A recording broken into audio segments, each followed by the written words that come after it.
Hi, everybody. Hello to our audience on Zoom, Facebook, and YouTube. Thank you, guys, for joining us today. It's Parent Talk by Sipping Thoughts. And today we're going to talk about changing face of education. We have two beautiful guests with us, Dr. Pallavi Rao Chaturvedi and Mansi Kasliwal. So welcome both of you on the show. And thank you for coming on. Thank you so much. Yeah, so a small introduction. Dr. Pallavi is the Executive Vice President of the iSet Group. She is well-known parenting coach and founder of Get Set Parent with Pallavi. In case you haven't seen her videos, do watch them. They're very, very interesting. She's also the Vice President of Early Childhood Association. So again, welcome, Pallavi. Thank you, Minal.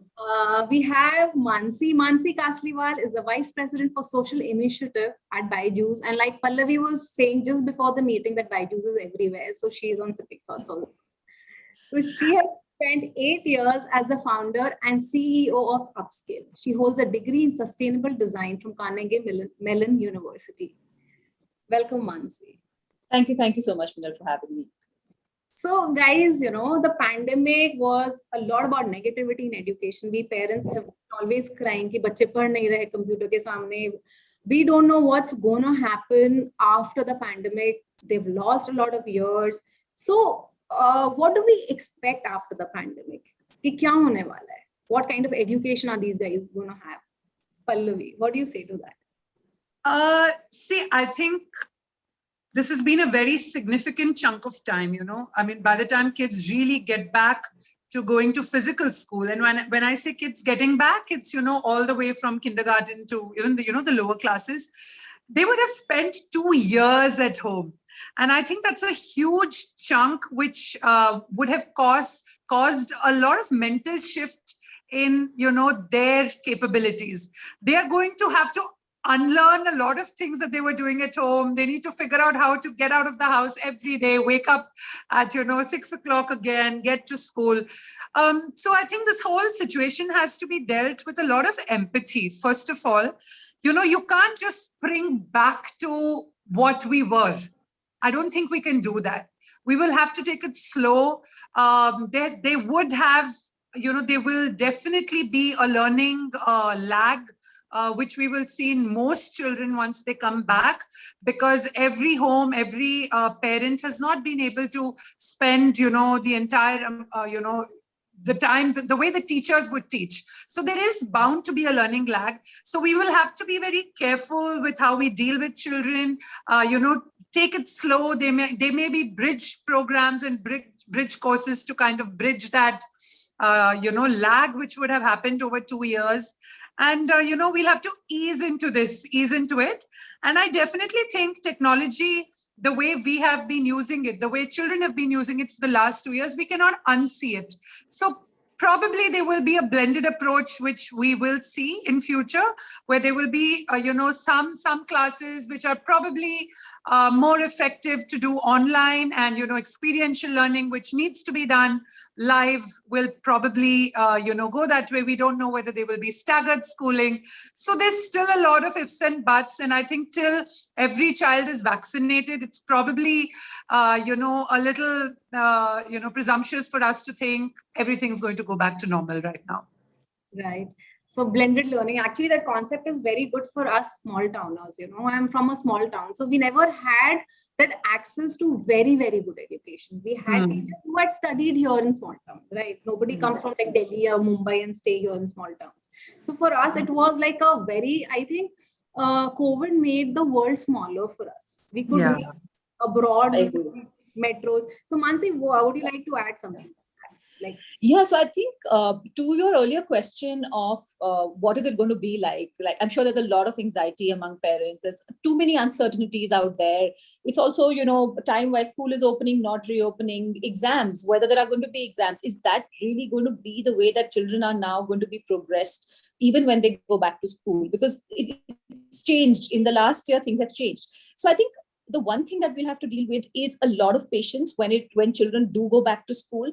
Everybody will have to be, you know, very, very patient about how children take back to that entire process of going to a physical school.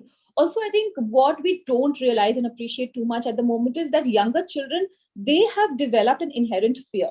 So if I look at my 7-year-old daughter, I may sometimes, step out of the house without a mask on, but she will never do that. For her, wearing a mask is the same as wearing her shoes and stepping out of the house, because that's what she's seen in the prime of her growing years.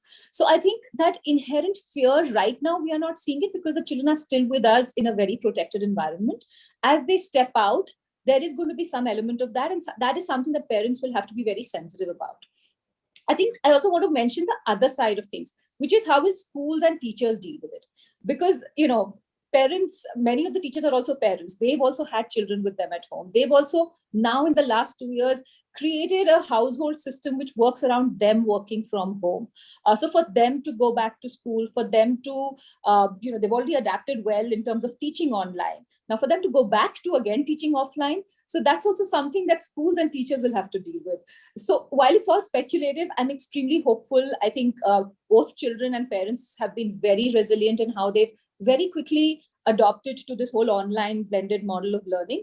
And I think even in the future, maybe it'll be a 2 to 3 month, gap. There'll be a 2 to 3 month learning curve, but I think we'll figure it out. So I'm not too worried about what the future holds in terms of the blended model of learning. But yes, in the sense of how small towns or remote areas where good infrastructure for education was not available, I think COVID has played the role of a great leveler. Because of the digital format of learning, everyone has access to the same quality of content, right? Of course, there are still gaps in what kind of hardware you have, what you can afford, what you can't. But in that sense, at least the possibility of that being made accessible to you is now there. Whether it's international courses, whether it's just good quality content. So in that sense, I think there's a lot more possibilities now for children who really want to do well and who want to explore. Right. So, guys, like looking earlier, it was all about academics. But when the world became smaller for us, we could see a lot what was happening outside, right? So, what skills do you think the children need along with the academics now to study better? Because not everybody who's good in academics only makes it well in life, right? And we Indians mostly have the mentality ki bhai engineer banega, doctor banega, pad lo. So what are the skills that we need to hone in our children? So Pallavi, what do you say to that?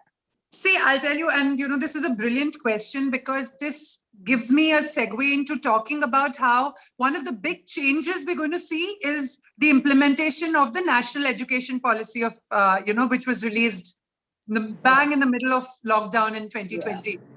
And like you pointed out, I think, after 36 years, a new policy has come out and there is a very clear acceptance of this fact that the Indian education system was somewhere rote learning based, or it was somewhere becoming very bookish.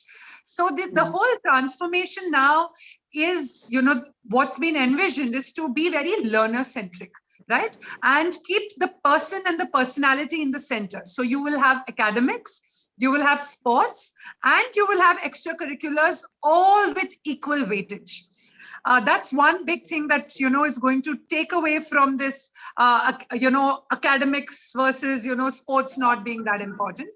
The second thing is on the whole flexibility, the way education is going to go on.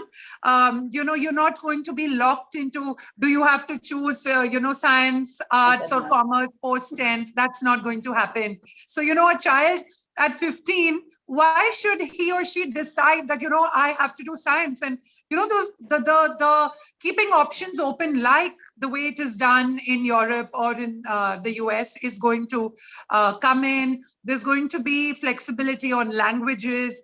You can do math and physics. You can also do fine art and humanities. So it's going to be a 20-year rollout process. Changes, in a country like India, it's not going to be snap, and we're not going to, be able to implement the policy because there are going to be layers and layers of executing this entire thing.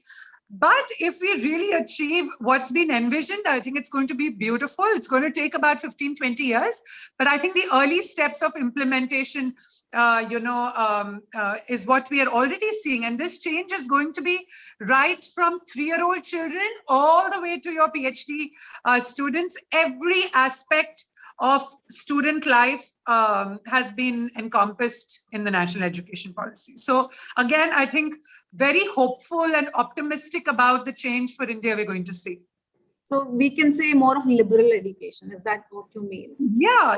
And freedom of choice and respecting that I may have different strengths from you and that doesn't make me any less. Right. Today, I think what Neeraj Chopra has done and, what the entire Olympics team has done, I recently posted a story which says, it was a joke that, Indian parents and teachers have this much academic expectation and the one sports period is also converted to extra class.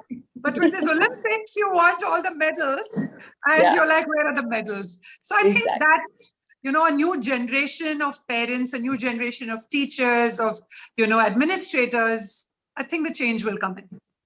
So Mansi, I want you to say, what we pay something, that something changes the parents' mindset also, because a lot of parents are attending that we need to, even I'm very worried about my children's academics somewhere. Yes.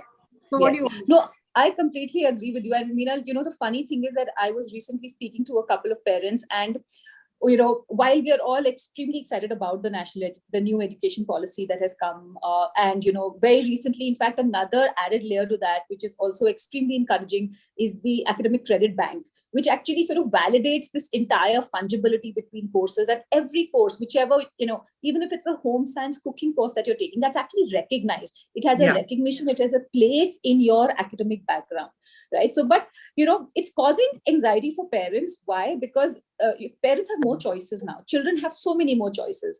I've had parents come and tell me that, it was easy when it was just science ले लो या math ले लो, खत्म हो गया, 2 ही choices थे. अब इतने सारे choices हो गए कि हमें समझ नहीं आ रहा है क्या करें. My child is good at this also, my child is good at this also, career किसमें अच्छा बनाएंगे. So, yes, of course, with choices come the responsibility of making them the right choice, right? With all of those options, that responsibility also comes.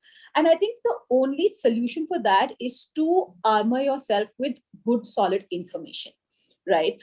So any child that, or, any parent that I'm speaking to, when they say, isko ye karwaye ya wo karwaye, my first thing is, you have to first understand ki dono ke implications kya honge. If a child takes these courses, these are the possibilities, these are the possible, job opportunities for that child. But what does that job entail? And I'll give you, forget about anyone else. I'll give you my own example. I studied to be an architect, right? I did my master's degree in architecture, but I'm working in the space of ed tech now. Right. So after getting a master's degree in education from a really good university, what I'm really doing right now has nothing to do with architecture. So what happens that, parents, I don't think we should be even worried about this is the be all end all. Agar aaj ye course le liya, so bas khatam, iske baad kuch nahi ho sakta.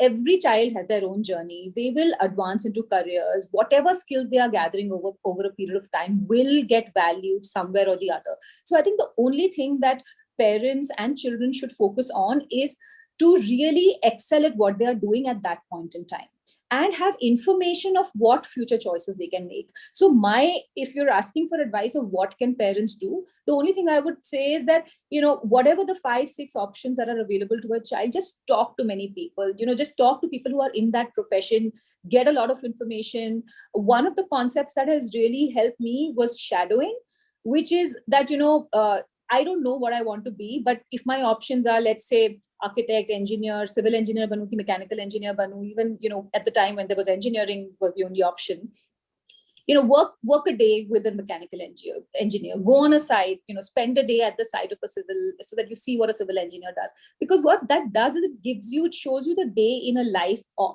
And that really tells you whether you really want to do that or not. Many professions are really glorified, but when you actually sit down to do it, they're not as glorified as they seem to be. So that, my only sort of words of wisdom here would be just, talk to somebody who's doing it, watch them do it, and then make those choices. And whatever choice you make right now, it's great if that lasts you a life, but most likely it's not going to, so don't worry about it. it. You'll have lots of other options, even if you think this one has turned out to be a mistake. Yeah. So Mansi, you know, what you said reminded me of a story. So this girl wanted to do, she wanted to become a doctor. So she went to a hospital and she fainted at the sight of the blood. Exactly. Yeah, so they really got to explore. And actually, NEP is making, like, I'm a career counselor, so they're creating jobs for us. You want to help people, you know, choose something rightly. So anyhow, moving next, you know, so I was reading like a couple of days back, so that there is 800% rise in the children who are getting above 90%. This is the last 3 years. अब सबकी अब अगर LSR की बात करते हैं तो LSR में if I have like 100 seats और इतने सारे बच्चों के 100% मार्क्स आ रहे हैं, कहाँ से बच्चे मतलब how are they going to get in? What is the future? Pallavi, you like, yeah. See, you know, the next 10, 15 years are in a way, you know, the guinea pig batch, right, of the transition from the old to the new. So there's going to be a lot of ambiguity, uncertainty. And like Mansi said, we will have to keep reading or keep listening to experts and keep, you know, arming ourselves with that information, because every day, look what has happened. Suddenly now your grade 12 has and 10 have the semester-based markings. Last year, suddenly it was the cumulative of the entire year. So I think the whole objective now will be to be consistent as a student and not, you know, play the fool the whole year and then, you know, that one big mega high stake exam in which you go and you know, you really cram and get out there.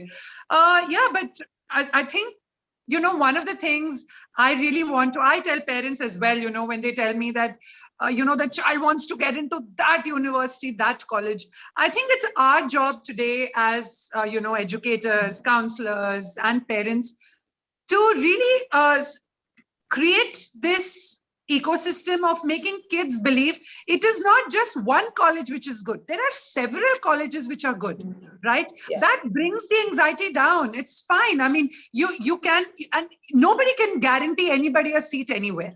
So you aim towards, you choose what profession, what stream you want to go in, and have a range of options available to you, right? Today, if you want to study in India, these are the 8-9 colleges. Today, if you want to study in the US, these are my 10 options. So having these, you know, a range of options, first of all, lowers, you know, the anxiety and disappointment levels, you know, for parents and children saying, you know, I wanted to go to LSR and wo nahi hua. It's okay. That's all. And really, today they're all, you know, somewhere there. So that is the first thing. And the second thing is, you know, repeatedly telling your child that you not having gotten there doesn't make you any less. Yes. Right? It's fine. You know, your 96.1 got in at 96.0 does not mean anything. Does really not mean anything else. And it is what it is. But you are as good as the last thing you do. So let's work towards something else, do something else. You know, anxiety rates, while we talk about all of this, children are stressed. We are continuously seeing higher rates of fear, of anxiety, of depression, of not knowing what is going on. And parents adding to the pressure of that is not going to help kids at the moment at all.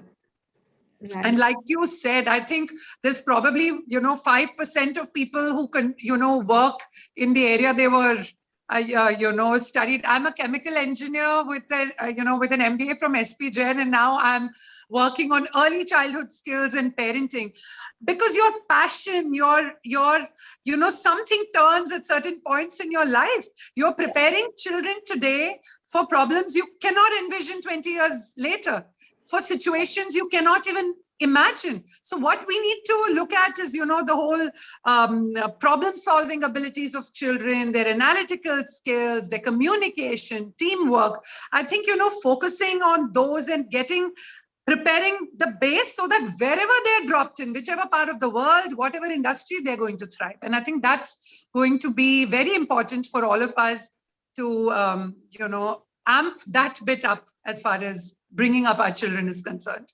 Right. So, you know, I'm thinking another thing, you know, like IITs, you see these entrance exams and all. But DU did not have entrance exams, no, purely board basis. अब मुझे लग रहा है कि अब वो exam, अब like what will they do? Is it again like foreign admissions, like profile? Will they consider profile, or it'll be entrance exams? And if entrance exam, it is again pure academic. So Mansi, what is it going to be like in future? So I honestly think that, of course, I mean, who's to know for sure? But I honestly think that, the overall holistic personality assessment of a child, I think that's going to play a very important part in the admission process, right?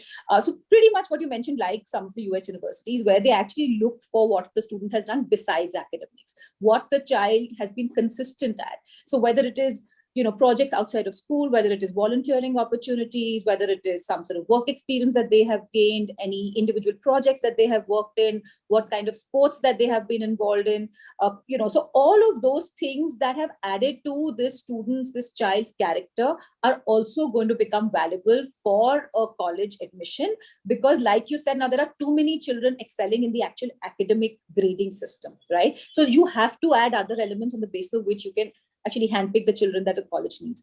And also, in terms of what are some of those skills that can help a child get there. So like Pallavi rightly mentioned, I think the expectations that we set on our children are very unreasonable, because we've as parents somewhere set it in their head that, okay, these are the top five colleges, and this is where you need to get admission. And, a student who's good at academics then expects to get there. But there are too many students good at academics now, right? And like earlier, I think there was some restrictions in geography. Children from a certain geography would not travel farther. So at least, there would be more opportunities for certain kids. But now the entire world is open, right? So every single place has so much more competition. So I think what is important is for the student to really understand that I can flourish wherever I go. And, the one thing the pandemic has also, I think what we need to be mindful of is, children's social interaction skills have definitely been hampered, right? In the last 2 years of being locked down, that is something that has not been worked on. How to interact with people, how to network, how to communicate. We've all been living in silos. So, and that is a very, very important skill as we go out and we start going to college, or even children as they get back to school. So I think that is something that parents will have to rethink, that parents will have to work on. And that is also something that we feel, when we go back to office, we've been locked in for 2 years, and we go back to office, and that first communication is always a little difficult to have, because, so I think that communication, interpersonal skills of children, given that we've been living in a silo for the last 2 years, will have to be reworked on, because that's an essential life skill that will be very important for whichever career they take. Great. So, Minal, I just want to chip in, two more aspects of this, what's going to happen in terms of assessments and once they come out. So there's two bodies which have been created. One is called Parak, which is going to be the performance standard setting body. So whether it's from you're a CBSE board, an ICSE board, a state board, the prescription of how children will need to be assessed is going to come from Parak, which is this body which has been created. Secondly, we talk about entrance exams, right? There's a multitude today. There is a single body called the National Testing Agency, which is going to be created, NTA. And through the NTA will either regulate all of these tests, or it could be a single funnel which is conducting tests and then, supplying the scores to, various institutes or universities. So these two, as far as, the transition between grade 12 and university within India, these two are going to be pretty much the basis on which kids will start getting admission whenever it begins. Yeah, so I think there's still some timeline as to when that will begin, but like Pallavi mentioned, this is sort of the guinea pig period time. We'll just have to wait it out and see how this gets implemented, and a lot of improvisation will happen. So the next 1 or 2 generations, I mean, not really generations, but next 1 or 2 grades of children will have to live through the flux. Yeah, but I do want to assure parents, and you also have to remember that whatever is happening to your child is happening to every child at that age across the country or across the world. Today, it's not just your child. Everybody is going through the same thing, right? So I think we should panic less and believe that kids are resilient, whether they're in kindergarten today or grade 12, they will pick up. And it's not, you've not been singled out here. Yeah. think kids are amazingly resilient. Some of the kids that you talk to, you realize that we are as parents, we're the ones who are worried, and the kids are actually pretty okay with it as long as we handle it well. We run the rat races, right? They don't know what to We are still from that generation when we needed to run the rat race. Absolutely. Yeah. So, Pallavi, since you're talking about a lot of policies, recently I read about academic credit banks. So, I request you to explain it in a very simple language so that everybody understands what it is, so that we can actually use it properly. Yeah, so again, I think a lot of clarity is still expected on the credit bank, but essentially, once you get into higher education, whatever you choose to do is going to have a value placed against it, right? So today you can say if you are joining an engineering program, if you're joining an engineering program in a particular university, you can say that I still want to pursue music and theater, but I don't want to do it in this university. I'll do it somewhere else. So you can collect credits there. So this credit transfer system is going to be, it's going to start at some point. So basically, you can assign value to everything that you do during your higher education years. And you're not going to be bound or restricted to only, one college or one university. You can also do exchange programs. You can choose to, do some semesters in some other college or some other, country as well, and bring back those credits. So essentially, that's what it means. This has been prevalent in the US for a long time now, right? You keep collecting credits. Of course, sometimes what that does is a 4-year program, you end up probably doing it in 5 or 6 years because you were a little all over the place. Correct. But, I think the thinking is that it doesn't matter. You do it in 4 years or 5 years or 6 years. You come out as a person who has pursued what you wanted to and is a well-rounded individual. So broadly, that is what it is. It's not yet started. It's not yet been implemented, of course. But I think the whole policy has been, how can we take the best from the Western education system and also the Japanese education system, the Finland education system, but still add the inherent strength of India. The Bharat, they want to move from India to Bharat. Right, they want to bring in the Sanskrit again. They want to talk about, our, Vedic maths and the strengths that India was known for. And that is that balance that I think the policy wants to strive at right now. Great. So I'm hearing about like India and what India has, but I keep hearing questions such as, India में पढ़ूं कि foreign में पढ़ूं, वहां पर research opportunity अच्छी है लेकिन यहाँ पे फीस कम है. So a lot of students like my children in boarding school, तो उनका पहले से माइंडसेट हो गया जी बाहर की पढ़ाई अच्छी है, इंडिया की नहीं है. So Pallavi, you studied in India, Mansi, or you're from Carnegie Mellon. So guys, I want you to elaborate on the education system of India and abroad. So Mansi, please. Yeah, Mansi. I can take some of that because I did my bachelor's degree in India and then I went for my master's degree to the US. So firstly, ऐसा कुछ नहीं है कि यहाँ की अच्छी है और वहाँ की अच्छी नहीं है, or none of that. I don't think the comparison, a direct comparison, can be drawn because the two systems are very different, right? Now, in the sense of, it really depends on what you're going after, right? So I think there are multiple factors that come into play when you're looking at your future education options. So of course, cost is a big factor. But keeping that cost aside, there are also opportunities now in many countries, many European countries like Germany and all, where you can literally study, with state funding and all of that. So cost is just one of the things. But in terms of what is it that you're looking to study, what kind of opportunities that you want post your studies, I think those are the important things that you need to answer. Now, for me, I was very, very sure of what I wanted to study and what I wanted to do my master's in.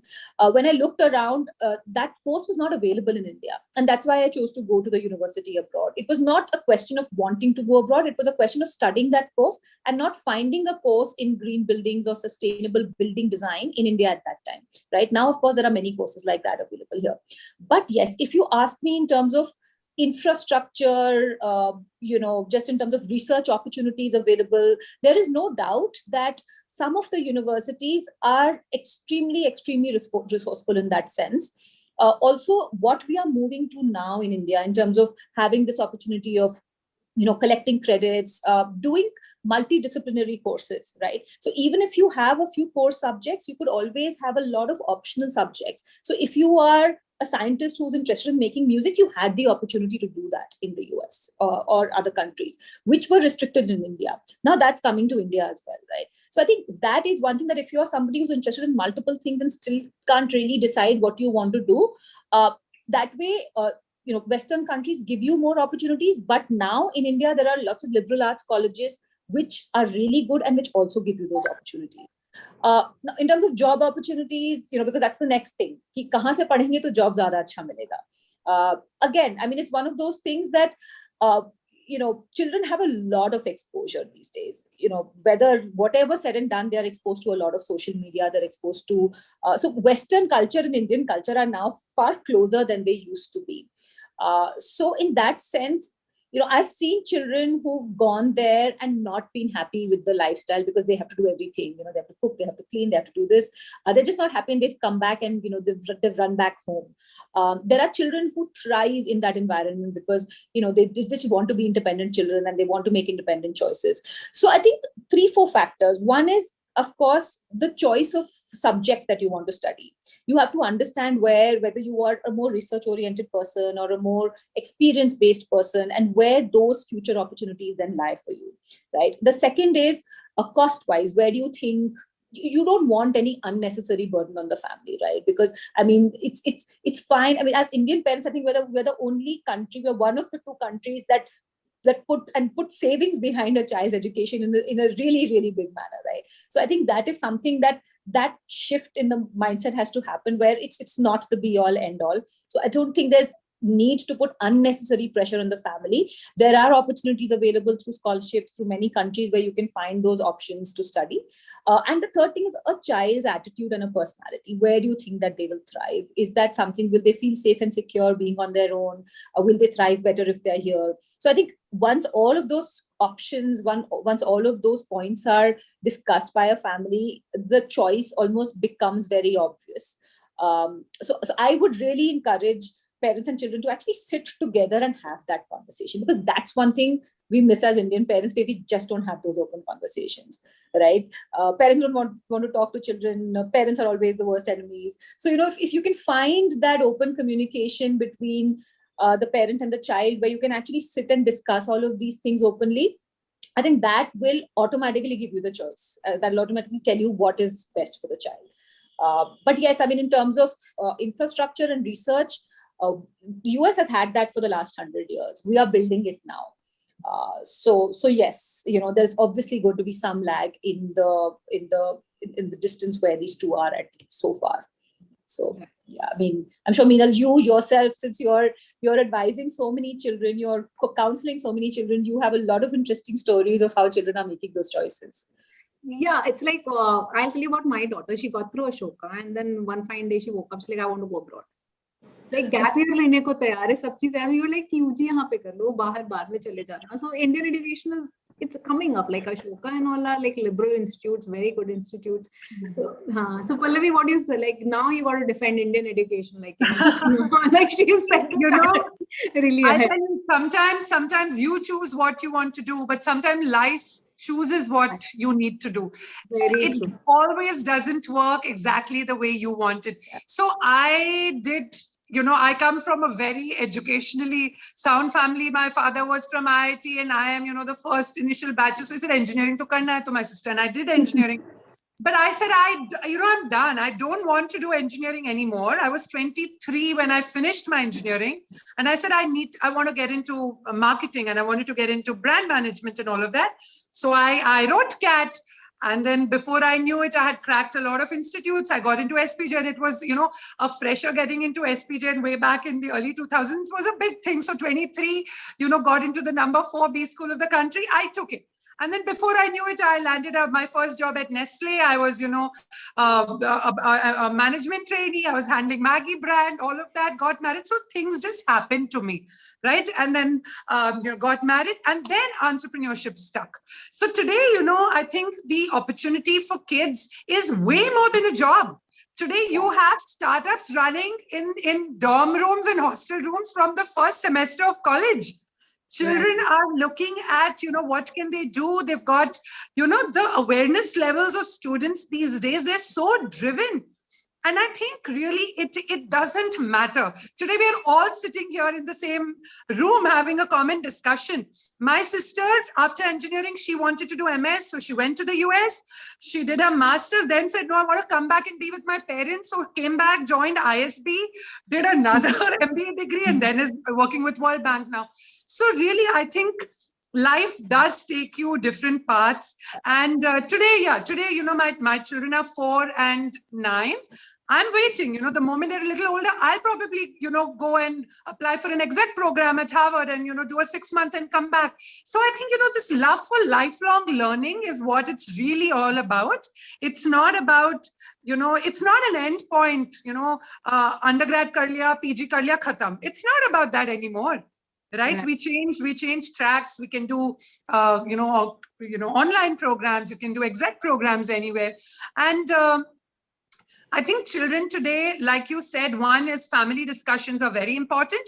Second, look at what your seniors are doing, right? Your friends' kids are probably 4 years ahead. What has been their life journey? Get your kids to talk to them. How is it, in boarding school? How is it in, universities in India? How is it abroad? I think a lot of conversations with all of, students who are there right now, people craving to come back and live with their families in India is as much today, given that, a lot of opportunities are getting bridged. But yes, I think nevertheless, if children can get exposure, why not? I mean, if you can have a taste of diversity of, the educational landscape, and if you can afford it, if you're willing to do that, go for it. But just because you don't, you're not at too much of a disadvantage. You're not missing out. Yeah. What you want to do, how you want to go about it. And, today, like I said, the entrepreneurial bug, whether it is that or whether it's research, whether it is, a job, whether it is, pursuing your fine art programs and, choosing alternative. We have people building careers on YouTube and, the OTT platforms. I think there's so much more happening today. Right. So another question that I have for you guys is, it's like, like say digital marketing career. We didn't know it'll exist like before 5 years, right? So I was reading an article which said that 65% of the careers that exist now will end in like next 10 years. So that gave me a scare कि बच्चों को मैं पढ़ाऊँ क्या अभी से. I was having a discussion with my son. I said कि what is the purpose of your studies? Okay, ये subject क्यों पढ़ते हो? तो कह रहा पढ़ने का कोई फायदा नहीं मम्मी, हिस्ट्री मैं गूगल कर सकता हूँ. पता नहीं क्यों learn करवाते. It's such a waste of time. So somewhere these kids are making sense. So I said, then we were talking about photosynthesis. So I said कि अगर मैंने नहीं पढ़ा होता तो मुझे कैसे पता होता? कहता ये knowledge तो generation से पास हो जाती है. जैसे आपको पता है आप मुझे बता देती. So, we don't need to study a lot of things that we are studying right now. So what I have realized is it's more of skills that they need to develop. When we talk about, say, emotional intelligence and other skills. So what do you guys say to make them more career ready, maybe, I'm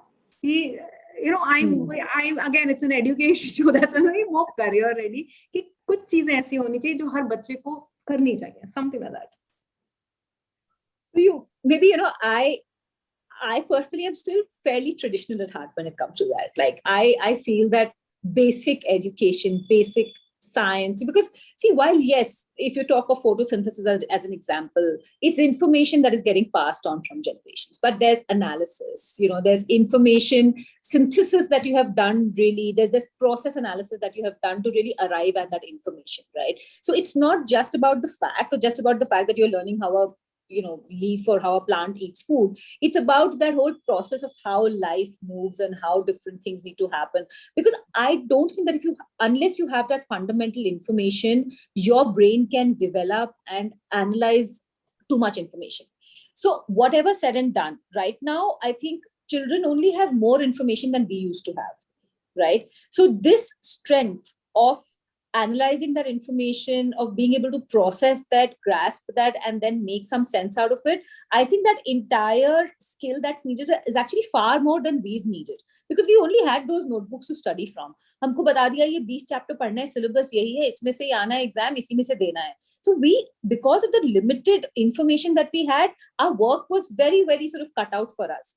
Now, because children have far more, they actually need to synthesize that information far more deeply.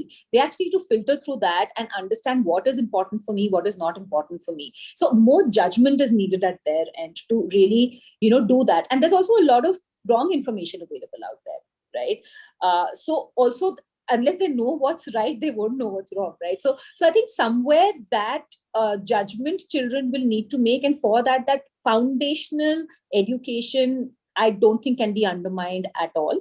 Now, in terms of what are some of the future skills that the children will need, like I said, I think that whole analysis of information and being able to sift through it and assess what's right, what's wrong, what is useful for me, what's not. I think that is very important in whichever field you may go into, whether you're a doctor, whether, you are an artist. Because of the overload of information, that is an important skill to have.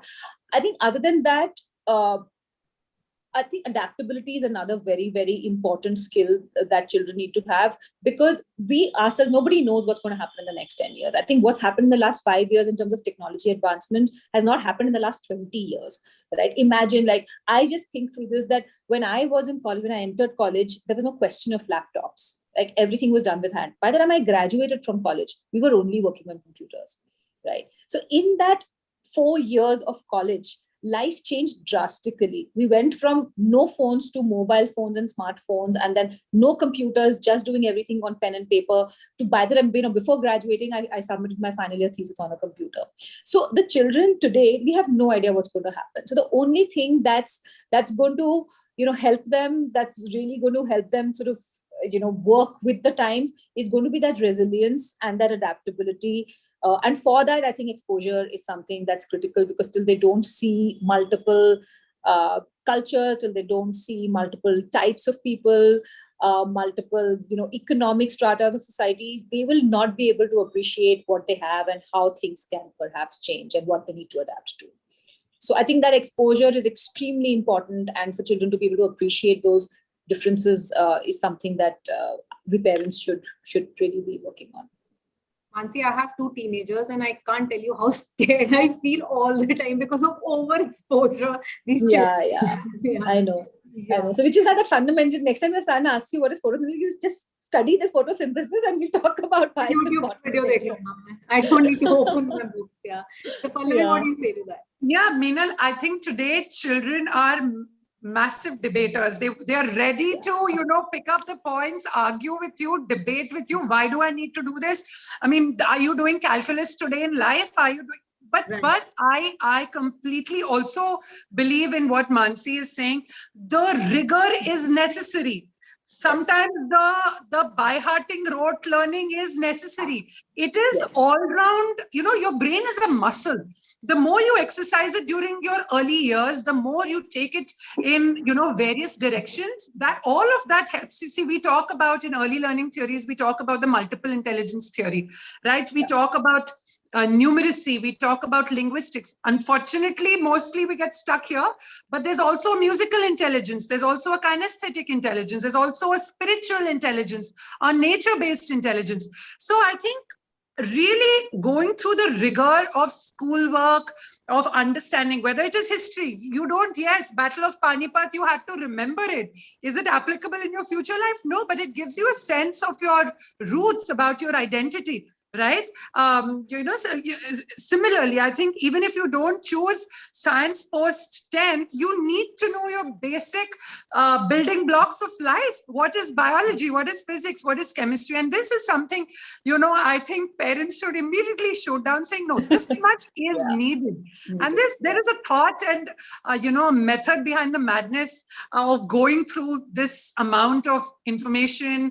It's just not information, right? You internalize it, you build year on year. Today, my 4-year-old is also doing parts of a plant. My 3rd standard child is also doing parts of the plant, but they're getting into layers. They're getting into more and more and more details. And I think somewhere that has gone into all of us, and that's what makes us who we are. And adding to, today I just posted a reel on 21st century skills today on my Insta handle. Collaboration, creativity are again two, major aspects that we need to talk about. So communication, collaboration, creativity, and critical thinking. These are called 21st century life skills, right? So today, somewhere are we, I have started consciously doing this with my children. Throw a problem and try to analyze it at home, right? So I have water spilt on the table. What are the different ways in which we can get rid of the water without wiping it? And then they go into this and that, and we can use suction and evaporation. So somewhere I think small problem solving, the riddles, the puzzles, the your murder mysteries, all of these games that we used to play have a meaning. Play-based approach and interaction-based approach has a lot of meaning, which is very undermined. So, getting into, and today I think, the biggest problem, I don't know how many parents will agree with me, staying on a problem is such a problem for children. Yes. 4 minutes, arey mama, I don't know, let's move on. Or let me just Google the answer. Because they want to get to the solution. They don't want to slave at it for, 2 hours and 2 days. Which is what I think our parents did much more than we did. But I think struggling with the problem today, vaccines are coming out. It's because somebody is struggling in the lab. Somebody is, spending sleepless nights staying with the issue. Yeah. And whether you choose to be, an architect or a doctor or, a social media expert, if you don't have that staying power and the rigor and, the ability to sweat blood, the solution is anyway not going to come. Then you'll be an average Joe like everybody else. But I think success is going to come from that critical analysis, the problem solving, the rigor, the hard work. And really, irrespective of which generation and what policy, there is no substitute to that. No substitute for hard work. Absolutely. No right. And I think just all of us, not just the children, we're also used to instant gratification now. Like everything is available at the tap of a finger. It's like whether it's from food to getting queries resolved on Google, everything happens in an instant. I know, like my child, if the system is working slow, if her laptop is working slow, she tapped, like she's so impatient even for that 1 second delay, right? So we are all so used to that. And so if the child does not go through that rigor of, say, memorizing a fact 20 times and then having to, maybe narrate it somewhere, if they don't know that hard work, if they don't know that tenacity, they will not be able to do anything new or creative. You can sort of, you can live and you can have a happy life, but to be able to create something, to be able to contribute something, you have to go through that rigor, you have to go through that hard work. So and your confidence, Yeah, absolutely. You're right. So confidence comes from that, right? It. You can't walk everywhere with a tab in your hand. Exactly. There's some things you just need to know. Yeah. So there's no substitute for hard work. There's no substitute for hard work. Yeah, so we have, especially when if you think in sports, imagine one of our children going in, if would a Neeraj Chopra be a Neeraj Chopra without putting in hours and hours and hours on the field, doing the same thing again and again, throwing the javelin. That's what he's done, right? For all of these years, he's thrown a javelin, but that's what's got him an Olympic medal. So I think there is no substitute to hard work, and it's very difficult for children, because also the lifestyles that we live, for children to really appreciate that hard work. We do have fairly easy lives from what we've seen our parents, just in terms of physical hardships, right? The comfort levels are far more, and we do go out of our way to provide further comforts for the children. So in that sense, children don't naturally see it. So in some sense, we have to work towards having them see it. And like someone said, I can't really remember who, but there's no adversity, there's really not, there's no success. So people who've not been through adverse situations, whichever successful person you pick today, if they haven't been through adversity, you'll hardly find someone who's reached a certain level of success without that.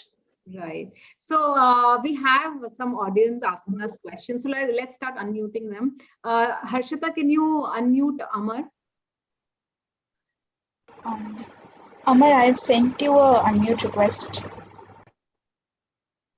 Then we have Vanna Saxena next after Amar. Hello, good evening. Good evening, Minal, and good evening, Miss Mansi and Dr. Pallavi. Very interesting. And I think, it was a discussion where suddenly you opened a Pandora box and it made you sit and think, my God, there are so many things what are happening around us. I have a very, targeted question that, now we are talking about reduced syllabus. The boards are talking about reduced syllabus, and whether it is ICSE board, whether it is CBSE board.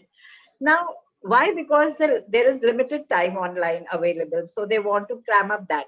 But when this particular batch, these two virtual school batches, when they go out, definitely there's going to be some learning gaps.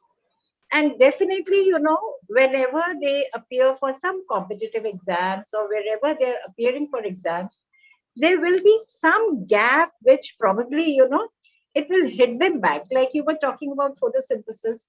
So probably while we are teaching them photosynthesis, I may not discuss, if I'm correct, the cyclic phosphorylation or some, the nitty-gritties of phosphorylation. Maybe it is just, I tell them what is photosynthesis. So how are we going to go ahead with these learning gaps? Because if there are 10 chapters, there is only, the council says you teach only 7 of them because these are important in this year. What about those 3 chapters which my child is not going to study? Yeah. Dr. Pallavi. So I'll take this one because I spoke about learning lags. Vandana ji, I think you're right. Somewhere it is all going to pile up. It is going to pile up somewhere. And, yesterday I met somebody, she said, can you imagine the generation of doctors coming out now? What are they going to do to us? They've cut out half the syllabus. So, kahin pe haath chhod diya, kidney chhod diya, what's going to happen? And so I think as far as the lower classes go, all the way to maybe even your middle school, I'm hoping that there is an intervention and there is time given for, making up some of that, lost information. You'll have to really pick and choose what are those important points and provide for time. And I'm hoping the councils and the boards really recognize that children are not, they're probably at a 70% level of what the grade demands, any grade, right? So as far as the lower classes are concerned, I'm hopeful that over 2 to 3 years, if they're in grade 6, over 7, 8, 9, 10, it will be covered. That's the hope. But yes, your grade 10, 11, and 12, if you are, cutting down on syllabus, then it will flow into your university program. It has to. So, we run, 5 private universities, and our chancellors, our, deans are always, we're talking about that students coming to us today from grade 12, they don't know half the things. So we have to, again, figure out from first semester, first we cover grade 12. And then we need to take on and, so it is going to pile on. But I think it's going to, we will need to do that for about 2-3 years. That is going to happen. I don't think there's a way around it because fundamental concepts cannot be skipped totally. Yeah. Maybe on your languages or, some part of it, if you're not specializing in languages, you leave that aside. But based on the specialization, they will, if you're doing engineering, you will need to recap the, math and the physics and the chemistry. If you're doing medicine, you may need to recap. I think that's going to be important. And I'm also waiting eagerly that, there is some sound intervention on that front. Yeah, maybe Vandana ji. Sorry, Vandana ji, what I can say here as a company that's creating content is that there is also room for us for optimization of the content, right? So even if, let's say, there are, the first 7 chapters are included and the 3 chapters are not included, some of those 7 chapters will also have some superfluous content that can be eliminated, that can be taught more efficiently, that can be taught more effectively, right? Because ultimately the problem here is not the content. The problem here is the time restriction that we have for teaching and covering that content. So I think this will also lead to a fair amount of optimization of that content to cull out what is superfluous, what may be slightly unnecessary, and sort of prioritize the absolute important topics and include them in the restricted time that we have available now. So I can tell you that there is constant effort on companies like ours part to really take care of, ensuring that the gap is not too big and children don't miss out on the necessary information. Right. So can we unmute Amar now? I think Vandana ji has a follow-on question. Okay, we just have 5 minutes. Yeah. We'll move on to the next question. Hi, Amar. Hey, hi. Hi, everyone. It was a very interesting discussion. So my question is mostly around this online schooling, because I do like some mentoring with underprivileged kids who are also working, because they are from very poor background and they can't afford like expensive schools and all that. So now that everything is getting democratized, and as we have Mansi here, content is online and data is pretty cheap. So my point was, if these underprivileged kids, if they get on to like open schooling, so that they get that 10th degree or whatever, that board exam certificate to show, and they have the knowledge that they can take from an online content provider. So is it a viable option? Because since even expensive public schools now are also dependent on the similar content. So what's your take on that? I just want to, thank you. So I can take that, Amar. So you're absolutely right that what digital content does is, like I said earlier, it levels the playing field. Every child now has access, just through a basic device, has access to the same quality of content. So that standardization of content, the remote accessibility of that content is extremely high. And the cost of scaling up is very, very low, right? Because infrastructure is not needed. Once that content is being created, the multiplication factor, the very, very scalability is very high. So that is definitely something that we as BYJU'S are also working on. And in fact, while we have a fairly, scaled up business where we are selling the content, we also have an equally, large scale business where we're actually giving out free content to children from underprivileged areas. So that is a program that's called Education for All by BYJU'S, which is what I am really working on. And the intention there is, like you use the word democratization. So democratize the entire content, help children who are in remote areas who cannot afford digital content, to give them free digital content, and work with multiple stakeholders so that they can, not just giving the content is one thing, but for them to be able to learn from that content, because many of them are first generation learners, right, in the households. So enable them to learn, provide them the entire hardware, and then on top of that, give them the free content. So that is an effort that is going on, and it's going across grades. So now how does that then get tied into an open school system is where I think the credit, the new credit bank that is coming in, there'll be a few more years before, this gets recognized, and children who don't go to school but have accumulated credits through online learning then get accepted into, let's say, an NIOS or something. I think that patching, that bridging needs to happen. But the effort to give them content and the effort to ensure that they have a learning continuity, that effort has already started. That's nice. Very nice. Good. Thank you. So, okay. So, Mansi, would you like to add how you do it for your children? Like, where do you arrange the devices from? Like, what do you do? Yeah, sure. So, I can maybe quickly talk about that. So, like I said, when content is ours, we can give it away for free. So, we found an interesting way to actually also make devices possible. So, this is a public campaign that we are running. It's called the Give Initiative. We're actually urging people to donate their old devices. I feel like people like us always have one device lying at home, which is just lying around. We just haven't done anything with it. If that device can be donated to us, we in place actually give a child a new device uploaded with entire content onto it that is suitable for the child depending on the grade that the child is in. And we're of course doing this with multiple stakeholders, whether it is NGOs, institutions. So we have partnerships with all of the top NGOs in the country that are working on child education, and that's how we are actually facilitating the devices. And all of that, device recycling cost, teacher training cost, all of that is something that BYJU'S takes care of. So, if any of you are engaged with groups that would like to donate, if whether it's your building society or it's your offices, if you have large groups of people that would like to donate devices or would even individually like to contribute towards this cause, it'll be great, because what that means really is that your trash could really give a child a lifetime of an education. So that is something that we are working on, and all the information is available on our website. But yes, you can reach out to me. I'm available. I mean, Mansi Kasliwal is my name on LinkedIn, so you can find me there. And even if you are working with institutes or NGOs on the ground and you need free content, we'd be very happy to give you that. So let me know. That's so awesome. And I think as we are moving towards the end of our program, so we have moved to a very, nice aspect. Our heart goes out for children, when we see that they don't get to study.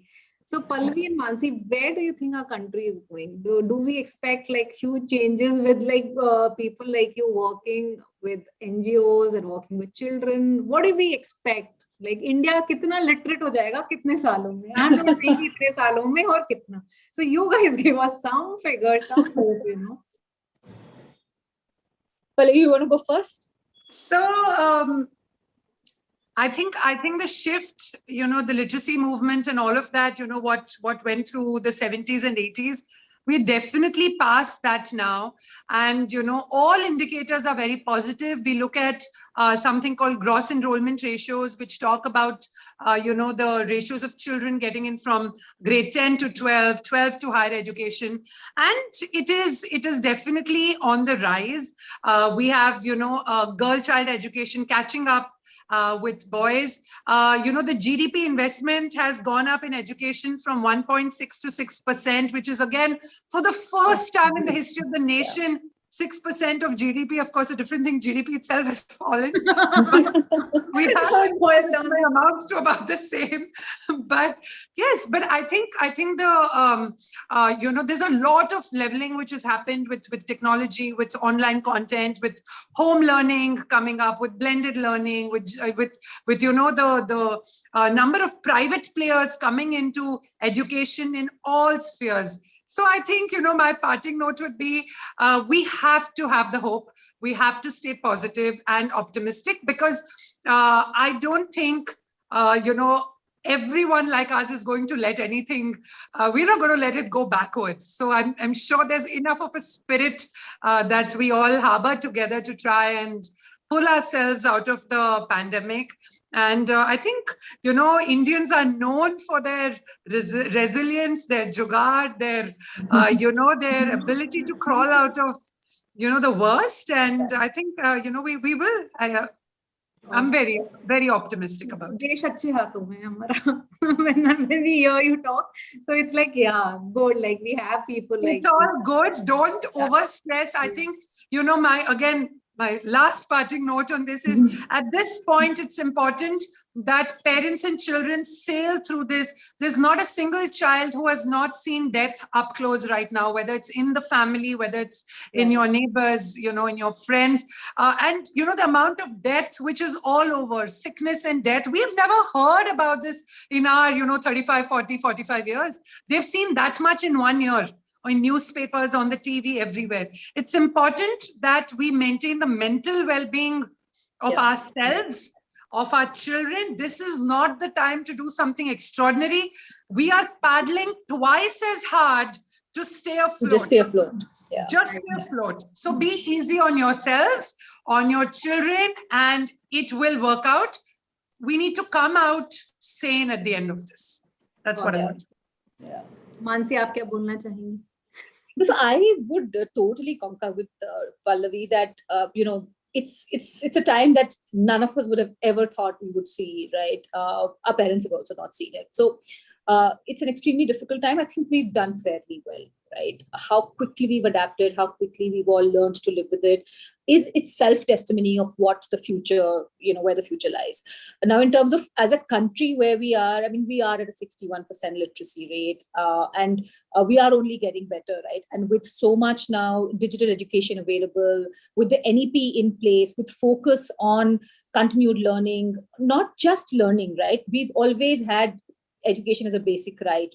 But now the focus on improving learning outcomes, bringing children up to great competency, I think all of that, the focus on that is much, much higher than it has been in the past. Because, while everything has become level, people have also realized the differences in the gaps that have been there, right? Otherwise, children are studying somewhere, it doesn't matter. Right?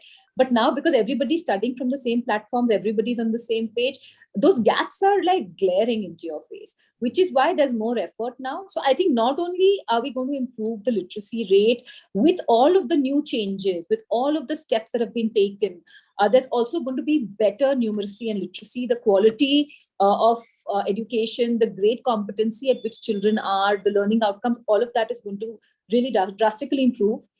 And just in terms of parents and children at home, I think that open communication where parents and children can both discuss their anxieties, very, very important. And also, go easy on the schools, go easy on the teachers.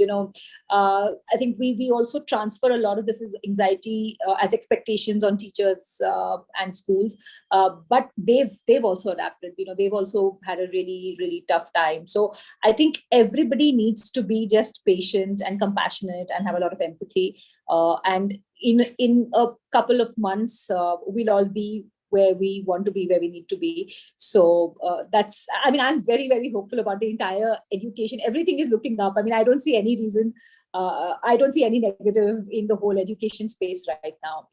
There's a lot of new interesting companies also that are coming up with very, very interesting ideas. So.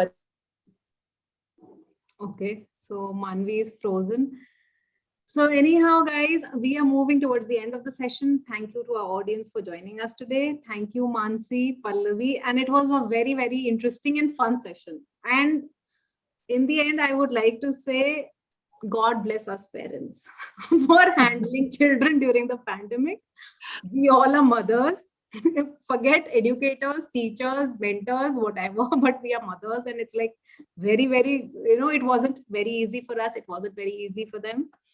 So anyhow, follow Sipping Thoughts on YouTube, LinkedIn, Facebook, Instagram, and follow Pallavi's videos also. They're very, very interesting. Yeah, I'm on Get Set Parent with Pallavi on Insta, Facebook, and YouTube, and I look forward to seeing everybody there. Thank you, Minal. You did a fantastic job of throwing the right questions at us. Had a really fun chat with you and Mansi today. Thanks, you. Pallavi.